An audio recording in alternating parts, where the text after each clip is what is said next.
नमस्कार दोस्तों, आप सभी लोगों का स्वागत है हमारे चैनल नमस्ते न्यू इंडिया पर। दोस्तों, आज हम आए हैं अपने हिंदुस्तान के अंतिम हिंदू सम्राट हेमचंद विक्रमादित्य की पुश्तैनी हवेली, जो कि रेवाड़ी के कुतुबपुर में स्थित है। दोस्तों, आप जैसा मेरे पीछे देख रहे हो, ये हवेली का मेन एंट्री गेट है, जो उसी समय का है। 16वीं शताब्दी की बात करूँ, उस समय में इस हवेली का निर्माण किया गया था। और जो आप देख रहे हो, मेन गेट का जो डिजाइन है, पूरा राजस्थान की जो स्टोन पत्थरों का इस्तेमाल किया गया है इसका जो मेन गेट बनाने के लिए। और जो आप ये दरवाज़ा देख रहे हो, इसको पूरा मतलब प्रोटेक्शन के लिहाजा से ये जो नुकीले किले लगाई गई है कि कोई भी जैसे आक्रमण करे तो हाथी वगैरह कोई इस पर जो टक्कर मरवा के तोड़ने का प्रयास ना कर सके, किले लगाए गए नुकीले। और आप देख रहे हो ऊपर का पूरा जो डिजाइन है पूरा राउंड शेप में है। बाकायदा अभी जो ये मेन गेट है ये बंद कर दिया गया है, क्योंकि इसकी थोड़ी हालत समय के साथ जर्जर हो चुकी है। 550 साल के करीब इसका इतिहास हो चुका है। तो इसका एक ऑप्शनल सेकंड दरवाजा इसके बिल्कुल पीछे है, उस दरवाजे से एंट्री करेंगे और हम आपको पूरी हवेली का व्यू अच्छे से दिखाएंगे। तो ये हमारे साथ चलिए। चलो साथियों, अभी हमने जो बताया था दूसरा गेट ये है, वो सेकंड गेट ये बाद में बनाया गया है यहाँ पर। और अभी हम अंदर चलेंगे और आपको हवेली दिखाएंगे पूरी, हेमराज विक्रमादित्य की जो हवेली है रेवाड़ी के अंदर, अभी दिखाएंगे। आइए हमारे साथ। तो ये हवेली की पीछे की साइड है। तो ये जहाँ से हमने एंट्री की, यहाँ पर भी एक रूम बना हुआ है। ये भी पहले समय का ही रूम है। इसमें भी आप देख रहे होंगे आड़े टाइप बनाए गए हैं कुछ सामान वगैरह रखने के लिए। और जो उस समय में आप जैसा मैं अभी दिखाऊंगा आपको इधर की तरफ, ये रोशनदान जो आप देख रहे हो, इसका इस्तेमाल होता था एयर और लाइट के लिए, कि प्रॉपर रूम के अंदर लाइट आती रहे और एयर का फ्लो बना रहे, ताकि गर्मी ना रहे, मकान ठंडा रहे। ठीक है। और बाकी आप जो ये देख रहे हो, ये चीज़ें दरवाजे है, कुछ ये पत्थर वगैरह है, वो सब इसी के पार्ट है। जो मतलब अभी जैसे बिल्डिंग जर्जर हालत में है, तो समय के साथ चीज़ें जो गिर गई उन्होंने यहाँ पर ही रख दिया, जो भी अवशेष है इसके हवेली के। अभी हम एक एक कर अंदर बाकी चीज़ें भी आपको दिखाएंगे। तो संदीप जी, तो नीचे का पार्ट है ये पूरा चूना पत्थर का यूज किया गया है। बिल्कुल बिल्कुल। तो इसके पीछे कोई लॉजिक भी है, क्योंकि ठंडा रखने में भी, ठंडा रखने के लिए। और अब हम पहुंच चुके हैं इसका जो मेन प्रांगण चौक कहेंगे। हाँ बिल्कुल। और इसके नीचे भी कोई पार्ट है क्या? हाँ, इसके नीचे तहखाना है। अच्छा, तहखाना है। और आगे की तरफ हम दिखाएंगे आपको, एक सुरंग भी है। अच्छा अच्छा। सुरंग है, उसमें तहखाना है। ऐसा कहते हैं कि जैसे इनका हेमू जी का जो सोरा बारूद कहते हैं, उनका ये व्यापार करते थे, सप्लाई का काम। सोरे का सोरे का है तो वगैरह में यूज होता है। तो इनका जो बिजनेस था उसी चीज़ का था, उसी के थ्रू इनका जो शेरशाह सूरी थे उनके कांटेक्ट में ये गए थे। तो वो सप्लाई भी बताते हैं कि यहाँ से काफ़ी रास्ते ऐसे जाते थे कि उनसे सप्लाई होती थी, कि ये चीज़ें ऐसी थी ओपन में तो रखी नहीं जाती थी। तो और भी इनके जो तहखाने थे उनके लिंक थे इससे। तो अभी जो हम खड़े हैं ना, तो ये तहखाने की छत है, नीचे तहखाना है बड़े लेवल पे। इन्होंने थोड़ा बंद कर रखा है, बाकी मेन गेट थोड़ा सा हम दिखा देंगे।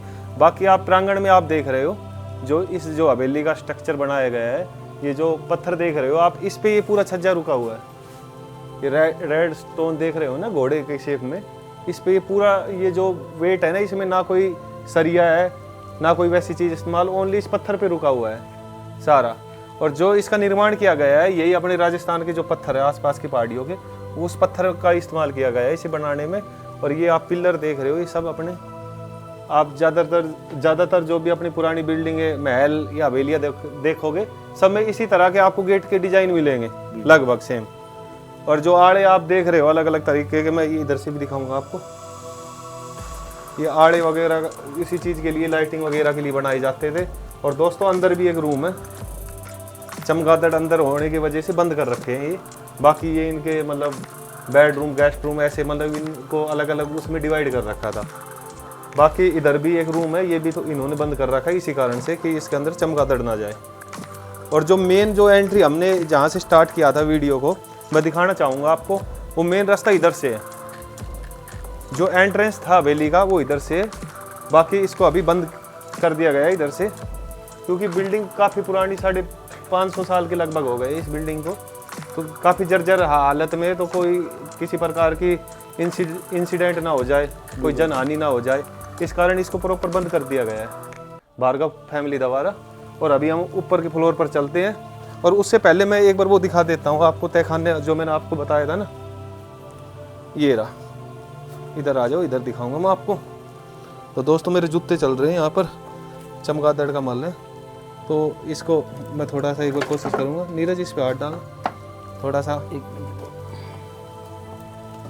फिर थोड़ा सा आगे आके। साथी मैं एक बार अपने अजय साथी से कहना चाहूँगा थोड़े बार आगे आके अंदर। तो ये वो एंट्री है अंदर तहखाने में, और वहाँ से बताते हैं कि काफ़ी रास्ते भी जाते हैं, गुफा भी बनाई गई है। वो तो जो कहते हैं ना वही पता है हमें, बाकी तो हम तो कभी गए नहीं हैं अंदर क्या है, पर रास्ता हमें ज़रूर दिख रहा है यहाँ से कि कोई रास्ता तो ज़रूर जाता है। अभी हम इसके फर्स्ट फ्लोर पर चलेंगे। सेम चारों तरफ सेम सेम है बिल्कुल। चमगादड़ है, लाइट की वजह से ये आ रहे हैं। तो ये चारों तरफ इसके सेम बरामदा टाइप बनाया गया है ताकि यहाँ पर वो अपना बैठ सके। एक बार थोड़ा सा अजय जी थोड़ा उस साइड आना, एक बार कमरे के अंदर का इसका दिखा दो। कोई नहीं, ये अंदर पुराना ही कमरा है। हाँ नीरज जी, ये उसी टाइप के कमरे इसलिए बंद किए गए हैं, चमगादड़ है इनके अंदर ज़्यादा।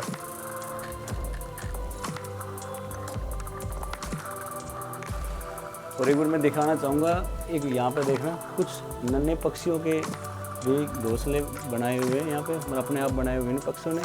तो बहुत ही प्यारे बच्चे हैं ये, बहुत सुंदर नज़ारा है जी। और इसके बाद हम जैसे ऊपर की साइड चलते हैं संदीप जी। हाँ बिल्कुल, और देखते हैं क्या कुछ इसका ऊपर का स्ट्रक्चर है, कैसे क्या मटेरियल यूज किया गया है। संदीप जी इसमें लग तो ऐसा ही रहा जैसे उन्होंने अरावली राजस्थान के पहाड़ों पे पत्थर यूज हो। बिल्कुल नीरज जी, इनके अंदर क्या होता था कि अपने जो पहाड़ के पत्थर प्लस में चुन्ना का इस्तेमाल किया जाता था। दोस्तों अभी हम हवेली के फर्स्ट फ्लोर पर आ गए हैं और मैं आपको दिखाना चाहूँगा यहाँ पर जो ये फर्स्ट फ्लोर बनाया गया है, इसके अंदर पत्थर और ये ब्रिक आपको दिख रही है छोटी छोटी, ये ईंटों का इस्तेमाल किया गया है। ये पूरा स्ट्रक्चर पुर्तगाली ने। उस समय सम्राट हेमचंद विक्रमादित्य के संबंध पुर्तगाल से बहुत अच्छे थे क्योंकि उनका लेन देन था उनसे, बिजनेस हाँ। के लिए। तो ये जो ब्रिक्स है ये वहीं की है पुर्तगाल की, तो पूरा स्ट्रक्चर उसी पे बना हुआ है।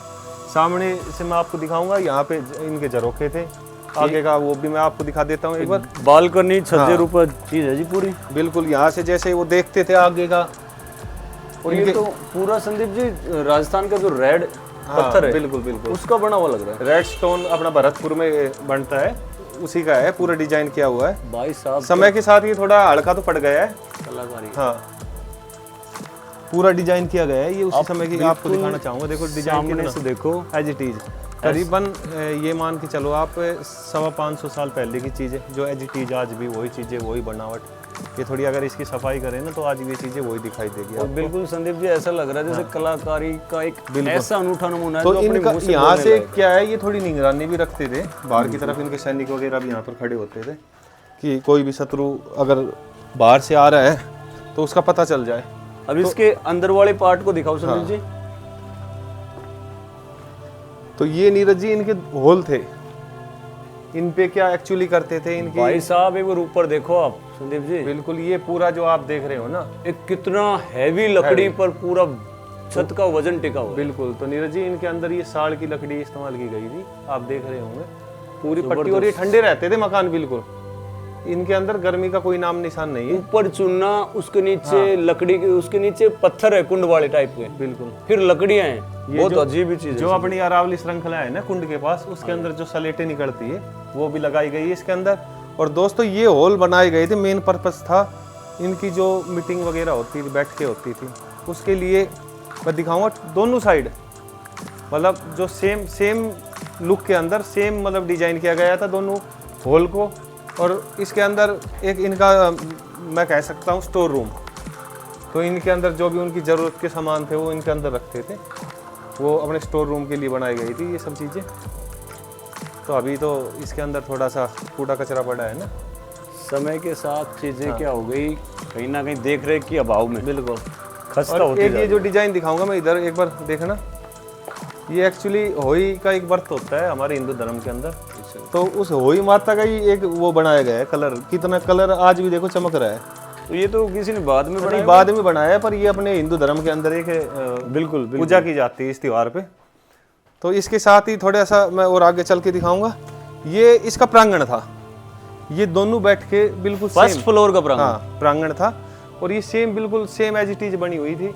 इसकी समय के साथ जो छत है वो ढह गई है। उसकी जो ऊपर लगाई गई थी साड़ की जो बल्ली थी, वो लकड़ियाँ भी निकाल दी गई है, लोगों ने यूज वगैरह में ले ली, लोगों ने ईंधन पर्पज के लिए यूज कर ली। तो नीरज जी आप देख रहे हो बिल्कुल सेम स्ट्रक्चर, वही ईंटें वही पत्थर, सेम डिजाइन किया गया है इस ऊपर के फ्लोर को। इसमें संदीप जी यहाँ भी कुछ चीजें हैं अगर हम देख ये सकें नीरज जी सामान वगैरह रखने के लिए तहखाने वगैरह वही बनाए गए थे प्रॉपर। तो अभी इनको बंद कर दिया गया है। थोड़ा दिखाना चाहोगे क्या? हाँ नहीं, ये ऊपर की तरफ जो मैं दिखा रहा हूँ ना, ये स्टोर के लिए सामान रखने के लिए, बाकी ये तो वही पार्ट है, बाहर जा सकते हो आप। अच्छा रूम वाला। हाँ तो इसके साथ अभी इधर से दिखा देता हूँ, इस छज्जे से आ जाओ आप। ये नीचे जाने के जीने हैं हाँ। और ऊपर जाने के जीना है इसमें। बिल्कुल बिल्कुल। इसमें थोड़ा सा क्या है, ऐसा है कि आप ऊपर वाले जीने भी हैं, इसमें ऊपर जा सकते हो। अच्छा अच्छा ठीक है। और ये जीना एक नीचे जा रहा है। हाँ तो एक्चुअली नीरज जी ऊपर तो अभी जा नहीं पाओगे आप, क्योंकि ऊपर का जो छत है ना वो टूटा हुआ है, तो इसलिए ये प्रॉपर गेट लगाकर बंद कर दिया गया है अभी। तो अभी आप इधर से आ जाइए, हम इधर से चलते हैं आगे की तरफ। और दोस्तों फर्स्ट फ्लोर पर भी मैं आपको दिखाना चाहूँगा, इधर भी रूम बनाए गए थे और इनमें जो डिज़ाइन किया गया था मैं वो दिखाना चाहूँगा आपको, ट्रायंगल शेप में। ये एक अलग सी डिज़ाइन है, आप देख रहे होगे। ये सारी पूरी बिल्डिंग पुर्तगाली है, मैंने जैसे आपको बताया है वही डिज़ाइन किया गया है सब चीज़ों का। वो एक कॉम्बिनेशन होता था पत्थर और इसका ईंटों का, और सेम ही हर जगह जैसे हमने दिखाया आपको आड़े बनाए गए हैं। और ये खुटिया भी थी कुछ, ये छिद्र आपको जैसे दिख रहे हैं ना अंदर की तरफ, ये इनमें वो सामान वामान टांगने के लिए बनाई जाती थी उस समय। तो ये अभी निकाल लिए, लकड़ी की थी। और ये ऊपर का पूरा बिल्डिंग था, ये भी सेम वही लकड़ी का सेम। ये पत्थर, ये ईंटों का चैका बोलते हैं ये। इसके अंदर कोई मतलब पटाव वगैरह वो कोई इस्तेमाल नहीं होता। पूरी जो छत होती है ईंट और ये चूना मिला के मिक्स करके बनाई जाती है ताकि ठंडी रहे। तो गर्मी में तो ये ठंडी रहेगी और सर्दी में गर्म रहेगी। सेम स्ट्रक्चर है। वो रूम हमने आपको दिखाई दिया था उधर का। और अभी ऊपर की तरफ ये जो पूरी हवेली है ये 2.5 मंजिला इमारत है। तो नीचे का फर्स्ट का दिखा दिया हमने और ये इसका फर्स्ट फ्लोर दिखा दिया। अभी जो ऊपर की इसकी छत है, छत बाकी जो ऊपर का पार्ट है ना ढह चुका है समय के साथ। तो हम आपको एक बार इसका दिखा देते हैं ऊपर से व्यू थोड़ा, कि ऊपर से हवेली कैसी लगती है। थोड़े जिन्ना नहीं है, ऊपर तक टूट चुके हैं, तो हमें थोड़ा सावधानी के साथ आगे छत भी थोड़े सेफ्टी के साथ चढ़ा जाता है। तो कोई यहाँ आए तो चढ़ने का प्रयास ना करे। एक बार मैं अपने साथी अजय को भी ऊपर बुलाना चाहूँगा और इसके ऊपर का जो पूरा नज़ारा है फिर वो दिखा दे कैसे क्या पूरा कंस्ट्रक्शन था, कौन अफगानी पुर्तगाली क्या टेक्नोलॉजी यूज़ की रखी थी, वो पूरी चीज़ें हम आपको दिखा दें। बिल्कुल। तो साथियों आप देख सकते हो ऊपर से इस पूरी हेमू जी की हवेली को, ठीक है, जो अंतिम हिंदू सम्राट रहे। आज इस हवेली की हालत बहुत खस्ता हो चुकी है, छतें गिर चुकी है, पेड़े टूट चुके हैं, क्योंकि देख रेख का एक बहुत बड़ा अभाव हो रहा है। बिल्कुल। गवर्नमेंट ने ज़्यादा ध्यान नहीं दिया, जो इनके वंशज रहे हैं वही इसकी देखभाल कर रहे हैं। हालांकि ये रहा है कि ASI ने, आर्कोलॉजिकल सर्वे ऑफ इंडिया ने टाइम टू टाइम इसकी सर्वे की है। इसकी dating method, carbon dating method से एज निकाली गई है। तो हमारी इस नमस्ते न्यू इंडिया टीम की तरफ से हरियाणा सरकार, गवर्नमेंट ऑफ इंडिया से, ठीक है, और ASI से, बिल्कुल, जो आर्कियोलॉजिकल सर्वे ऑफ इंडिया है, उनसे अनुरोध है कि ऐसी जो भी हमारी पुरानी धरोहरें हैं उनको संभाले, क्योंकि ये हमें अपनी संस्कृति से जोड़ने की जड़ों की तरह काम करती है। बिल्कुल। क्योंकि हमारी आने वाली पीढ़ी इन्हीं से सीखेगी, इन्हीं से हमारी संस्कृति कल्चर के बारे में जानकारी लेगी। तो इसके बाद हम कुछ चीजें जो डिटेल में हमें पता चलेंगी वो हम राकेश भार्गव जी से पता करेंगे। क्या कुछ इतिहास रहा है, कैसे जो सम्राट हेमचंद्र विक्रमादित्य दिल्ली की गद्दी पर बैठे और कौन सी लड़ाइयाँ लड़ी। बिल्कुल। तो साथियों हमने आपको पूरी जो हेमचंद्र विक्रमा जी की हवेली है इसके बारे में पूरी जानकारी दी। अब हम श्री राकेश भार्गव जी जो उनके वंशज हैं हेमचंद्र जी के, उनसे हम कुछ जानकारी लेंगे। सर जी पहले तो आपका नमस्कार। हमारे YouTube चैनल, Instagram चैनल, सभी फैमिली की तरफ से आपको हम नमस्कार करते हैं और आपका हमारे चैनल पर स्वागत है। तो सर जी हम आपसे जानना चाहेंगे कि क्या कुछ इस हवेली का इतिहास है, क्या जो राजा हमारे अंतिम हेमचंद्र विक्रमादित्य जी थे उनका क्या कुछ इतिहास रहा है? हेमचंद्र वीर विक्रमादित्य जो है उनका जन्म हुआ था 1501 के अंदर। अच्छा जी। अलवर जिले के माछेरी गांव में हुआ। ओके। जहां हम खड़े हैं ये उनकी बहन की थी। अच्छा। हम बहन के उससे आते हैं। अच्छा। तो जहां हम खड़े हैं इसके नीचे भी एक मंजिल और एक मंजिल और नीचे दबी हुई है। अच्छा, एक मंजिल इसका तहखाना है? हाँ तहखाना है। अच्छा। और तहखाने के साथ बाहर जहाँ से ग्राउंड से आप आए थे, हाँ जी, घास के लॉन से, वो भी एक एक मंजिल दबा हुआ है। अच्छा अच्छा। सब जगह आसपास इसमें दबे हुए हैं। और इसके आसपास कभी पहले प्राचीन काल में उस समय हाँ जी। 5 दरवाजे रहे होंगे। अच्छा। दो दरवाजे तो हमने भी अपनी याददाश्त में देखे। आज मैं 72 साल का हूँ। अच्छा। और अपनी याददाश्त में भी 2 दरवाजे हमने देखे अच्छा। जो इस कतुपुर में एंट्री के थे। नीचे कहते हैं कि भाई पहले कभी यहाँ से सुरंग भी जाया करती थी। तो जब वो माछेरी गांव में जन्म हुआ तो उनके फादर ने अपनी बहन के पास पढ़ने के लिए भेज दिया कि पढ़ लिख के कुछ हो जाए, क्योंकि गांव के अंदर इतना ज़्यादा पढ़ाई का और वो व्यवस्था नहीं होती थी। उस समय रेवाड़ी के अंदर एजुकेशन का अच्छा बड़ा सेंटर था। अच्छा है। तो रेवाड़ी वो आ गए। रेवाड़ी आने के बाद वो लगभग ये जो हवेली जो है ये 1500 से पहले से बनी हुई है। अच्छा। क्योंकि 1526 के अंदर वो यहाँ से 25-26 साल के थे तो यहाँ से वो जो है व्यापार करने लगे। हेमू जी के घर पे ज़्यादा उनकी ना परवरिश के साथ साथ पढ़ाई होती थी। पढ़ाई के बाद वो शोरे का व्यापार ज़्यादा करते थे। और शोरा उस समय, क्योंकि उस समय मुग़ल सल्तनत का भारत के अंदर पदार्पण हो चुका था। हाँ, आपको ध्यान होगा कि प्रभाव था सर ज़्यादा, बिल्कुल, कि मुग़ल उस समय अपने साथ तोप लेकर के आए थे। तो तोप भारत के अंदर अगर लेके आए थे तो बाबर लेकर आए थे। बाबर के टाइम में तोप आ गई थी। तो उनके लिए शोरा जो है बहुत महत्वपूर्ण था, क्योंकि तोप के गोले और बारूद बनाने के लिए शोरा का सबसे बड़ा योगदान। बिल्कुल सर। तो वो शोरे यहाँ से जो है नारनौल, क्योंकि वहाँ आदिल शाह और दूसरे अहमद शाह अब्दाली, इन सब का साम्राज्य फैला हुआ था। अच्छा। तो इन्होंने धीरे धीरे, क्योंकि भार्गव जाति जो है ढूसर कहलाती थी, कुछ इसको बनियों में भी ले आते थे क्योंकि ये नमक का व्यापार करते थे। अच्छा। तो उन्होंने जब अलवर में ये नारनौल में जाके ज्वाइन करा, तो ज्वाइन करने के बाद वो कोतवाल के भी रहे। उसी तरह ये चुंगियों के पहले ऑक्ट्रा इंस्पेक्टर भी होते थे। अच्छा अच्छा। कि चुंगी निरीक्षक भी उनको बनाया। तो धीरे धीरे वहाँ से करते करते अहमद शाह की फौज के वो सेनापति तक पहुँच गए। अहमद शाह जो अब्दाली, बिल्कुल, शेर शाह जो मतलब सूरी साम्राज्य के थे। शेरशाह सूरी साम्राज्य। अच्छा। तो उस समय क्या है कि शेरशाह सूरी की तो डेथ हो गई। हाँ जी। अहमद शाह और दूसरे आए तो वो कुछ ज़्यादा रंगीन मिजाज या उसके थे, तो वो इस अपनी सल्तनत को कंट्रोल नहीं कर पा रहे थे। उधर क्या है कि बाबर की डेथ होने के बाद हुमायूं आ चुके थे। हुमायूं जो है सब जगह आक्रमण अपने कर रहे थे। हाँ जी। तो वो यहाँ से इनको भगा रहे थे। तो उस समय ये अकेला एक ऐसा सेनापति था कि जिसका हर धर्म के लोगों में विश्वास बहुत ज़्यादा था। सभी ने इसको अपना नेता मान लिया। ये अकेला ही एक इतिहास के अंदर है कि 22 लड़ाई इसने लड़ी। हाँ जी। इधर से हाँ 22 लड़ाई जो जीतता रहा। 23वीं लड़ाई में अचानक एक इसकी तीर आंख में लगा, जो पानीपत की सेकंड बैटल ऑफ पानीपत के नाम से, 5 नवंबर 1556। हाँ जी। उस दिन जो है इनकी आंख में एक का तीर का लगना था कि जीती जिताई बाजी, क्योंकि इसके पास ये हमेशा लड़ाई अपनी लड़ने जाता था तो ये ज़्यादातर हाथी पे रहता था। और हाथी भी हवाई नाम का था। हवाई नाम का हाथी था। हवाई नाम का हाथी था जिसके ऊपर ये हमेशा चलता था। बिल्कुल। और इसका प्रिय जो हथियार था वो भाला था। भाले से करता था ये।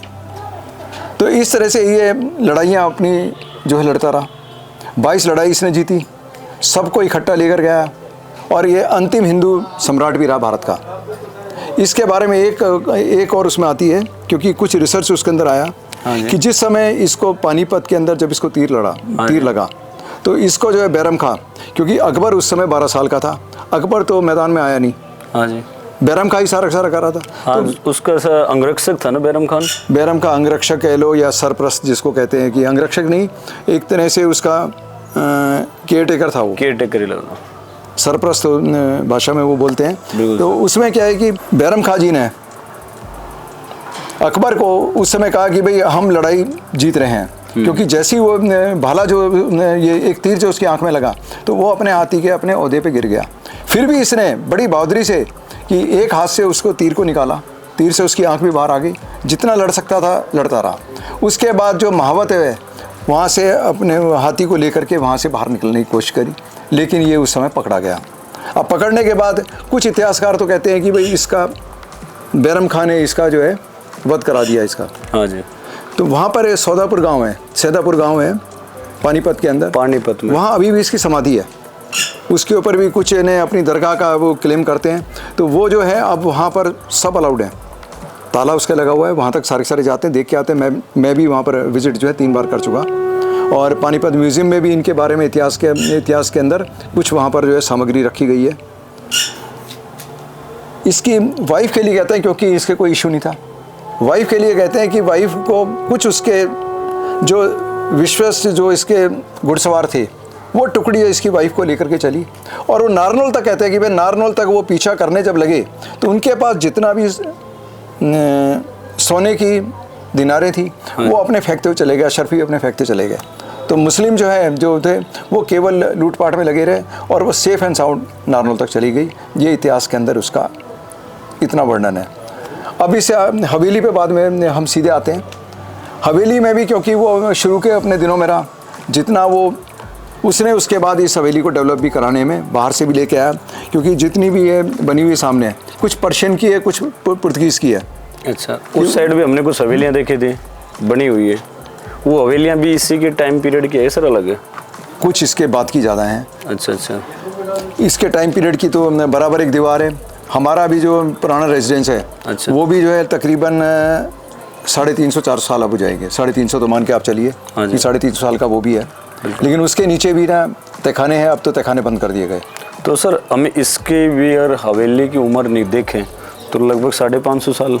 हाँ बिल्कुल होगी, हाँ जी, 550 तो तकरीबन आती है, क्योंकि ये तो ASI ने भी आकर के कई बार यहाँ पर उन्होंने भी अपनी इंस्पेक्शन रिपोर्ट के अंदर दिया है। अच्छा अच्छा, और उन्होंने पुर्तगीज़ और ये पर्शियन का भी आर्कियोलॉजिकल सर्वे ऑफ इंडिया है, आर्कियोलॉजिकल सर्वे ऑफ इंडिया ने उन्होंने भी इसके अंदर में 3-4 बार इसका सर्वे हो चुका।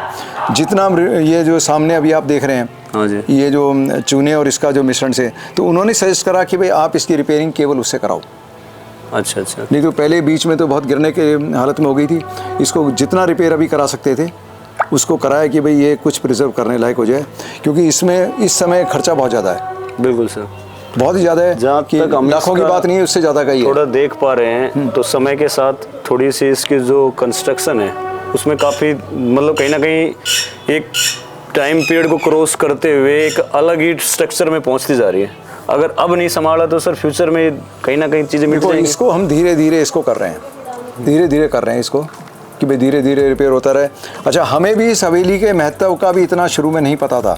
अगर पता होता, 3-4 किराएदार भी इसके अंदर रहे, मतलब कि किराया भी उनसे कोई ऐसा नहीं लिया। किराएदार का मतलब कुछ लोग आकर के जस्ट स्टे के लिए रहे, हाँ स्टे के लिए रहे, चाहे वो 20 साल रह गया, कोई 25 साल रह गया, तो उससे कोई किराया और उसकी कोई ना बातें नहीं हुई। लेकिन अगर ये पता होता तो काश इतना तो हवेली को पहले से ही प्रिजर्व करना शुरू कर दिया। तो सर जो आपका प्रिजर्वेशन प्रोसेस है, जो इसमें आप इसको रिकंस्ट्रक्ट कर रहे हो, चीज़ें मेंटेनेंस कर रहे हो, उसमें आप अपने बेसिस पे ही चीज़ें लगा रहे हो या गवर्नमेंट से कोई हेल्प मिल रही है? नहीं, गवर्नमेंट से कोई हेल्प नहीं है अभी इसमें। गवर्नमेंट से कोई हेल्प नहीं है? अभी हम अपनी उससे कर रहे हैं। गवर्नमेंट अगर वो इसको टेक ओवर पे करती है, कहीं उस पर आता है, हाँ जी, कि जैसे क्योंकि आजकल कुछ ये पब्लिक पार्टनरशिप में प्रोजेक्ट के साथ अगर कहीं ऐसी बात बनती है तो उसको भी देखा जाएगा आगे, कि कोशिश है कि भाई लोगों को इसका महत्व का पता रहे।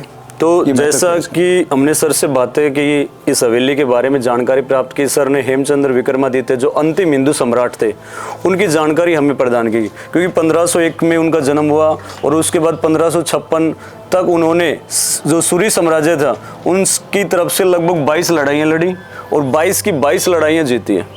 जो 23वीं लड़ाई थी उनमें 1556 में, ठीक है, उस लड़ाई में उनको कहीं ना कहीं हम बोलेंगे कि पराजय का सहन करना पड़ा। लेकिन ओवरऑल अगर हम देखें तो हिंदू साम्राज्य में वो अंतिम हिंदू सम्राट थे जो दिल्ली की गद्दी पर बैठे। तो बाबूजी, आप वो दिल्ली के जो महरौली का इलाका है उससे क्या कुछ लिंक है? दिल्ली के महरौली में उनका राज्याभिषेक हुआ था। अच्छा। और वहीं इन्होंने अपने सिक्के भी उस समय चलाए थे। अच्छा, वहाँ सिक्के भी चलाए थे और अपनी जो है हथियार बनाने के लिए उसकी इनकी सिक्के की जो टकसाल थी। अच्छा। और दूसरा ढाल वगैरह और जो भी बनाते थे वहाँ इन्होंने इनके हथियार भी वहाँ बनते थे। तो उस टाइम मुगलों का टारगेट सिर्फ इस अपने हेमचंद्र विक्रमादित्य पर था या पूरी इनके फैमिली पे कुछ इस कैसे? नहीं, उस समय उनका टारगेट था कि वो सबसे पहले हेमू जी को कैप्चर करो, किसी भी तरह से उसको पकड़ो या उसे मार दो। क्योंकि पानीपत की लड़ाई का द्वितीय पानीपत की जो लड़ाई हुई उसका मुख्य कारण यही था कि भाई मुगलों को उन्होंने एक तरह से रोक दिया था भारत में आने से। वो अकेला एक ऐसा था। अच्छा, उसमें वीरता इतनी थी क्योंकि उसका जो कद काठी भी एक थी कि इसके हाथ जो हैं घुटनों से भी नीचे थे और हाइट भी इसकी मोर देन 6 फीट। अच्छा अच्छा, 6 फुट 4 इंच या 5 इंच की हाइट थी। और साथ में क्योंकि सारे उसमें यही कहते हैं कि जिसके हाथ अगर घुटने से नीचे हैं तो वो कोई आदित्य होगा। वो हमारे हिंदू जो शास्त्र है उसमें बताया जाता है कि जो भी अपने वीर मान योद्धा रहे हैं उनके घुटनों से ज़्यादा हाथ नीचे पहुँचे हैं और वे कहीं ना कहीं बड़े योद्धा रहे हैं। एक सर वो जो आप बता रहे थे, हमने देखा भी है कहीं कि दूसर फैमिलीज पर अटैक किया गया था, वो सिस्टम क्या था? ढूसर फैमिली में, क्योंकि भार्गव सारे ढूसर कहलाते थे और इनका निकास जो ढोसी पर्वत से है, ढोसी पर्वत और उसके आसपास से। अच्छा अच्छा। ढोसी है, कानोड़ हो गया, महेंद्रगढ़ हो गया, उसके बाद रेवाड़ी तक आ जाओ, नारनौल रेवाड़ी सारा का सारा उस समय ढूसर यहाँ पर ज़्यादा थे। अच्छा। जिस समय हेमू जी के आँख में तीर लगा, जब इतिहास का जब वो पकड़ करके उनको, क्योंकि वो बेहोश हो चुके थे, उनको कुछ नहीं पता था क्या है, तो उसके बाद उनकी वाइफ वहाँ से निकाल के ले गए। क्योंकि अगर आपको वो हो कि भाई पहले उस समय राजा जो है अपनी फैमिलियों को भी लड़ाइयों में लेके चले जाते थे हाँ जी, कि भाई आगे क्या स्थिति रहेगी, तो उस स्थिति से निपटने के लिए सारी फैमिलियाँ भी तैयार रहती थी। तो वो बचती हुई उनके जो घुड़सवार जो हैं, हेमू के जो विश्वास घुड़सवार थे, वो उनको बचाते हुए नारनौल तक ले गए। उसके बाद कत्लेआम ढोसी में ये दूसरों पे शुरू हो गया और इतना कत्लेआम हो गया था कि बैरम खान ने पूरे बदले गिन गिन के निकालने के लिए सबसे पहले ये था कि हिंदुओं में दूसर जाति और उसके बाद हिंदुओं पे भी अत्याचार शुरू कर दिया। और दूसरों पे तो इतना हुआ कि भाई कत्लेआम में उनके सिर जो है कलम कर दिए गए। तो इनके पिताजी को भी, वो संत थे पूर्ण राय जी, जब उनको पकड़ के ले गए, उन्होंने कहा भाई मैं तो संत हूँ और भाई मेरी जाति पे आप ये कर रहे हो, इन्होंने आपका क्या बिगाड़ा है। तो उसके बाद कहते यही है कि उनको आग के अंगारे पे चल के दिखाया तो उनको कुछ भी नहीं हुआ। तब उसको ना अकबर को थोड़ी सी आई कि भाई ये जो है वास्तव में ये लोग तो साधु संत हैं, कि जो जाने वाला चला गया। तो थोड़ा सा उसने मार्मिक वो दिखाया, बाकी उनमें कोई ऐसा वो नहीं था कि बदलाव, जिसको ना सारे इतिहास के अंदर कहते हैं कि भाई हम भी पढ़ते थे कि अकबर दी ग्रेट, महान अकबर, इतनी बातें ना इतिहास के अंदर, क्योंकि हमारे को उस समय जो पढ़ा दी गई वही हमने आगे भी बच्चों को पढ़ा दिया।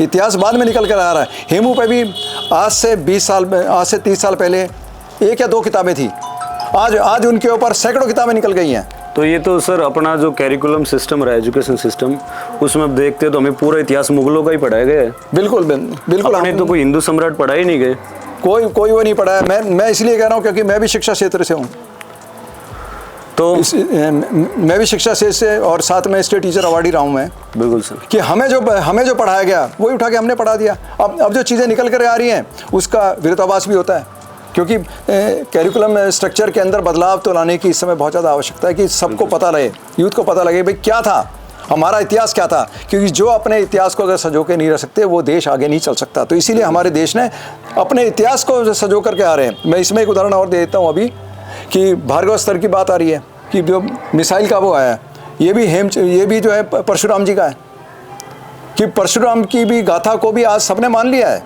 कि उनका दिव्य अस्त्र था, फरसा। तो इस तरह से हेमू का भी जो है धीरे धीरे जो उसका चरित्र जो है उजागर होता जा रहा है। इतिहासकारों का एक ही मानना था कि काश हेमू की आंख में अगर तीर ना लगा होता तो आज भारत का नक्शा और होता। और ये वास्तव में ये बिल्कुल ठीक बात है कि भारत का नक्शा ही और होता है, क्योंकि मुगल सल्तनत का यहाँ पर राज ही नहीं होता, कि उसके बाद ब्रिटिशर आ गए, दूसरे आ गए, फूट डालो की राजनीति ये यहाँ पर चलती नहीं। तो साथियों, जैसा हमने सर जी से बात की जो खुद हेमचंद्र विक्रमादित्य के वंशज हैं, और इनसे बात करके हमने बहुत सी जानकारियों को पता किया कि क्या उनका जन्म कैसे हुआ, कैसे क्या कुछ कार्य में वो बिजी रहे, आगे कौन कौन सी लड़ाइयाँ उन्होंने लड़ी, और कैसे हिंदुस्तान का नाम दिल्ली की सल्तनत वाली गद्दी पर खुद एज ए हिंदू सम्राट जाकर बैठे। तो अगर आपको हमारी वीडियो अच्छी लगती है, और मैं तो डेफिनेटली कहूँगा आपको हमारी वीडियो बहुत अच्छी लगेगी, तो लाइक शेयर एंड सब्सक्राइब जरूर करें। धन्यवाद सर आपका भी। राम राम।